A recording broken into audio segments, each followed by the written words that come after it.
Yeah, as being said, you know now my name is Kai Ludwigs and I'm the director of the Happiness Research Organization. Probably most of you don't know what that institute is. It's an independent research institute based in Düsseldorf that is being specified to measure people's happiness, subjective well-being, and quality of life. And so one of our projects is the Happy Frankfurt project that we did together with the TEDx community here Rhein-Main. And so I don't want to waste too much time and just want to introduce the study just by a video that we produced for the study. Happiness, the ultimate goal of every individual. But what is happiness? What makes us happy and what doesn't? There are just as many variations of happiness as there are people living on the planet.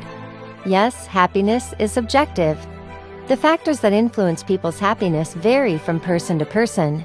But nevertheless, it is possible to measure the happiness level of individuals and population groups. Modern technology lets us zoom in on daily life and helps us understand how people live every day and how they actually feel about it. The data collected are displayed online in a community well-being atlas, providing insights on the happiness time use of people in different communities. Are there people that are significantly happier than others? And what can we learn from them? The Community Well-Being Atlas is the scientific basis for developing a more humane policy that focuses on our long-term goal: happier communities with people living healthier and more meaningful lives. You want to share your experience and contribute to making your city a better place to live? You can do so by participating in our study for a Happy Frankfurt.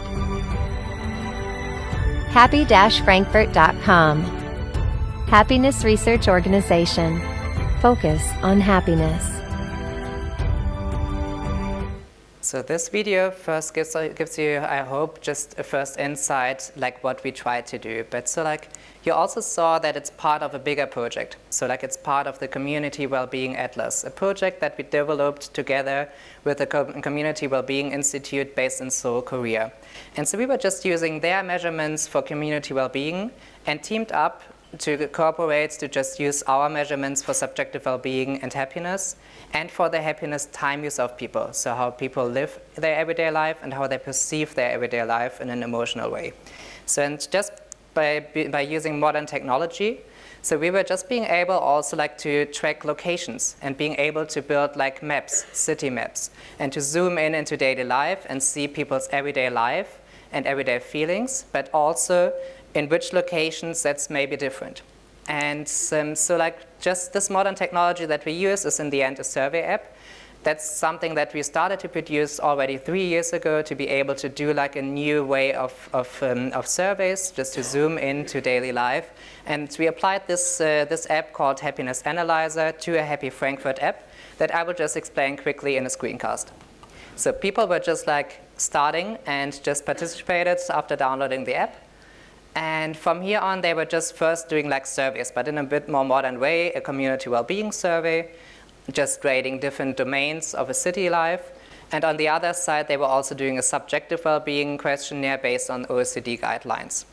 And so then they were just being asked to do a diary, so just defining different episodes of their previous day based on a method from Nobel Prize laureate Daniel Kahneman, and just decide then in their episodes what they did, where they did it, and with whom they did it. And so that's pretty easy, and so people were just doing this then in the end for their whole day, and just then being asked how happy they felt just in these episodes. So just to try to reconstruct their day and to try to decide how happy they felt in these episodes. So that's then being displayed also in graphs, but people after this, that took them about 50 minutes, were just being asked if they want to continue with the study and just build their own happiness profile in a basic version, which were 6 more DRMs, so diaries, or an exclusive version with 6 more diaries plus 4 experience sampling methods notifications. So that's they were just being asked 4 times a day in the moment, just how they feel right now,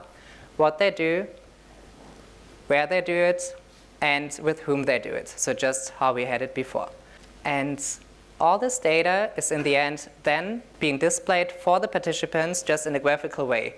So they are just able to produce more happiness awareness and just can get a feeling what makes them happy and what does not make them happy. So like this, they do first like something social, so just for their city and so for the other inhabitants, and then they can decide to do something for their own. So just being intrinsically motivated to just like build their own happiness profile, of course for free. So, and we were just collecting data, and then we were just now starting to collect data. And that's now the first time that I'm just going to present some of the first results we can say. So in the community well-being questionnaire, we could just see that Frankfurt citizens rate the city relatively high. So like they're quite okay with the city in general, but they think it's pricey in the areas where they would prefer to live. Nothing like too fancy to say. So on the other side, you see that on the subjective well-being questionnaire, we also see Frankfurt citizens are quite happy, but they feel like they don't have really enough time to do the things they really like. And so that's especially when you combine some data, you see this, that it's true for really poor people that probably just need to work really hard to be able to live in Frankfurt or around, and for really rich people, so that are just maybe too focused on career and on their job and just forget to really focus on things to do that they really like. And so like, based on this normal survey data, we could just say for politicians in Frankfurt to say they should just make sure that it's affordable to live really a good life in Frankfurt. So, and that's pretty easy to say, and that's like not really new science. So like you just do a survey and you collect it maybe with an app. But so now we just try to make a bit more valid data, more easy, data that is more easy to understand for normal people. And so like this, we were just using this diary data.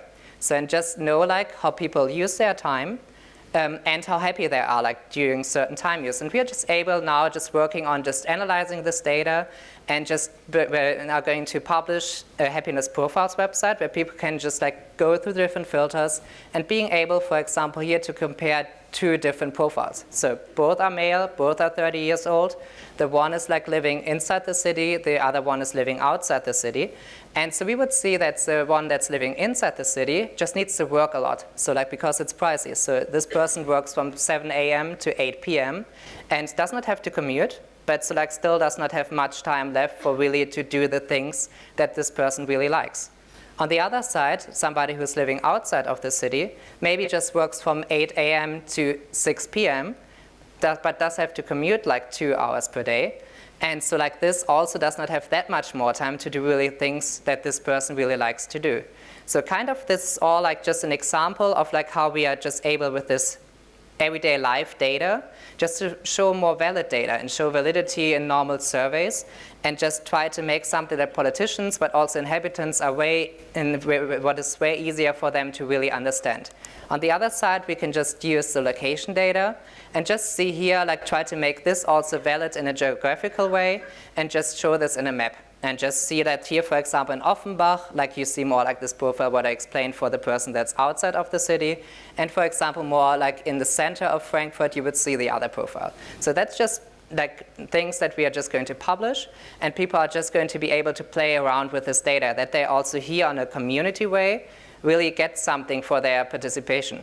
So and as I said before, like that's all part of a bigger project. And so we are right now already like applying this method in Seoul, in Rotterdam, in Wuppertal, in Indianapolis, and in Phoenix.